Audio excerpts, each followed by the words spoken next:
महाराष्ट्रातील शेतकऱ्यांसाठी एक खूप महत्त्वाची आणि आनंदाची बातमी समोर आली आहे। महाराष्ट्रातील शेतकरी पीक विम्याच्या प्रतीक्षेत होते, त्यामुळे सरकारने तोच विचार करून 16 जिल्ह्यांमध्ये पीक विमा जाहीर केला आहे। मला तर माहितच आहे पीक विम्यामध्ये बरेच घोटाळे झाले आहेत, त्यातल्या त्यात बीड जिल्ह्यामध्ये भरपूर मोठा घोटाळा झाला आहे।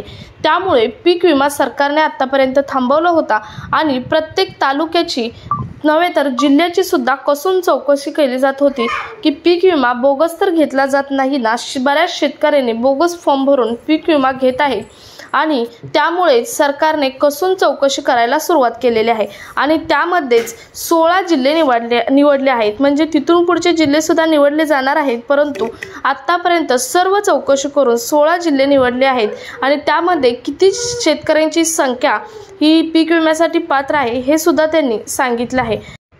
तर हे 16 जिल्हे कोणते असणार आहेत, त्यातील पात्र शेतकऱ्यांची संख्या कोणती असणार आहे याची सर्व माहिती आपण पाहणारच आहोत। त्याचबरोबर पीक विमा तुमच्या खात्यामध्ये कधी जमा होणार सुद्धा सर्व माहिती आपण आजच्या व्हिडिओमधून पाहणार आहोत। सो व्हिडिओ स्किप न करता शेवटपर्यंत पहा। चॅनलवर नवीन असाल तर चॅनल सबस्क्राइब करा, शेजारील बेल आयकॉन सुद्धा प्रेस करून ठेवा, म्हणजे गव्हर्नमेंटचे असेच नवनवीन आणि महत्त्वपूर्ण अपडेट तुमच्यापर्यंत रेग्युलर पोहोचत राहतील। यात की 16 जिल्हे कोणते असणार आहेत आणि या जिल्ह्यांमध्ये पीक विम्यासाठी पात्र शेतकऱ्यांची संख्या किती असणार आहे, त्या शेतकऱ्यांना पीक विमा कधी मिळणार, डीबीटीच्या माध्यमातून शेतकऱ्यांच्या खात्यामध्ये डायरेक्ट पैसे कधी जमा होणार। तर नमस्कार, मी पूनम आणि तुम्ही पाहत आहात पुन्हा एक नवीन अपडेट। शेतकऱ्यांसाठी खूप आनंदाची बातमी, पीक विमा शेतकऱ्यांच्या खात्यामध्ये लवकरच जमा होणार आहे आणि त्यासाठी काही जिल्हे पात्र सुद्धा ठरलेले आहेत। काही जिल्ह्यांची चौकशी चालू आहे तर काही जिल्हे पात्र ठरलेले आहेत। तर ते पात्र जिल्हे कोणते असणार आहेत त्याची यादी मात्र आपण आजच्या व्हिडिओमधून पाहणार आहोत। तर पाहूयात ही यादी कोणती आहे। तर बघा, त्यातील पहिला जिल्हा आहे तो म्हणजे रायगड जिल्हा। रायगड जिल्ह्यामधून पीक विम्यासाठी फक्त 3 शेतकरी पात्र करण्यात आलेले आहेत। त्यानंतर आहे तो रत्नागिरी जिल्हा। रत्नागिरी जिल्ह्यामधून 16 शेतकरी पात्र करण्यात आलेले आहेत। त्यानंतर सिंधुदुर्ग जिल्हा। सिंधुदुर्ग जिल्ह्यामधून 46 शेतकरी पात्र करण्यात आलेले आहेत। नाशिक जिल्ह्यामधून सर्वात जास्त पीक विम्यासाठी जे शेतकरी आहेत ते पात्र करण्यात आलेले आहेत ते म्हणजे 1,43,077 शेतकरी पात्र करण्यात आलेले आहेत। त्यानंतर धुळे जिल्हा। धुळे जिल्ह्यांमधून 7,27,024 शेतकरी पात्र करण्यात आलेले आहेत। त्यानंतर नंदुरबार जिल्हा। नंदुरबार जिल्ह्यामधून 9,176 शेतकरी पात्र करण्यात आलेले आहेत। जळगाव जिल्ह्यामधून 64,713 शेतकरी पात्र करण्यात आलेले आहेत। अहमदनगर जिल्ह्यामधून 6,25,938 शेतकरी पात्र करण्यात आलेले आहेत। त्यानंतर पुणे जिल्ह्यामधून 10,09,114 शेतकरी पात्र करण्यात आलेले आहेत।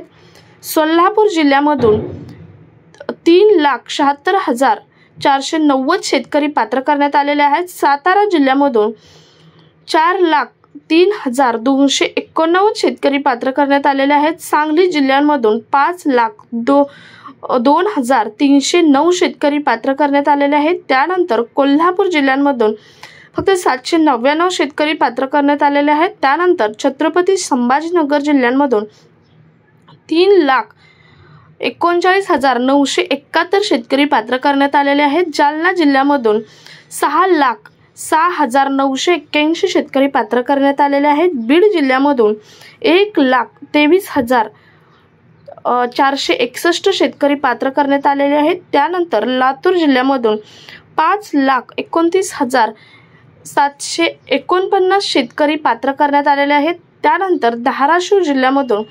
7,15,715 शेतकरी पात्र करण्यात आलेले आहेत। नांदेड जिल्ह्यामधून 5,03,45 शेतकरी पात्र करण्यात आलेले आहेत। परभणी जिल्ह्यामधून 5,23,621 शेतकरी पात्र करण्यात आलेले आहेत। हिंगोली जिल्ह्यामधून 1,98,011 शेतकरी पात्र करण्यात आलेले आहेत। बुलढाणा जिल्ह्यामधून 3,37,023 शेतकरी पात्र करण्यात आलेले आहेत। अमरावती जिल्ह्यामधून 61,275 शेतकरी पात्र करण्यात आलेले आहेत। त्यानंतर अकोला जिल्ह्यामधून 1,52,549 शेतकरी पात्र करण्यात आलेले आहेत। वाशिम जिल्ह्यामधून 1,52,605 शेतकरी पात्र करण्यात आलेले आहेत।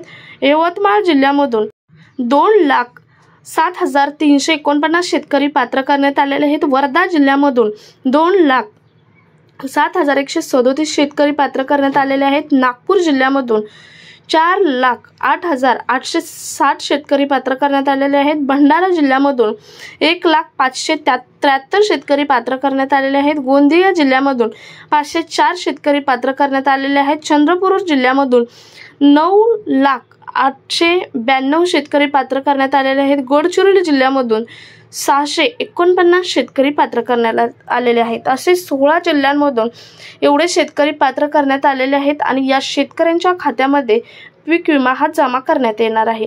बीड जिल्ह्याचा अजूनही संभ्रम आहे। बीड जिल्ह्यामध्ये अजूनही चौकशी चालू आहे, त्यामुळे इतकी तरी संख्या दिली आहे, परंतु या संख्येत सुद्धा बीड जिल्ह्यामधून बदल हा होऊ शकतो, कारण बीड जिल्ह्यामध्ये कृषी विभागाकडून अजूनही चौकशी चालू आहे।